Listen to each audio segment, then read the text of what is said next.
যেই ফলা একটু টাকা বেশি কামায়, বাপ মা তারে আদর বেশি করে, তারে বাপ মা একটু ডিমটা বাড়াইয়া দেয়, মুরগির টুকরা একটু 2 পিস, আর রান্না করলেই কয় তোল্লাই করছি।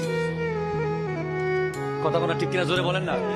আর যেই ফলা কষ্ট করে একটু ইনকাম কম করে, তারে কোনো মতে তারও দাম নাই, তার বউয়েরও দাম নাই, তার ফলারও দাম নাই, তার শ্বশুর বাড়িরও দাম নাই, তার বন্ধু বান্ধবেরও দাম নাই, তার কিছুই নাই। ঠিক কিনা কথা বলেন? হারাম, হাযা হারামুন।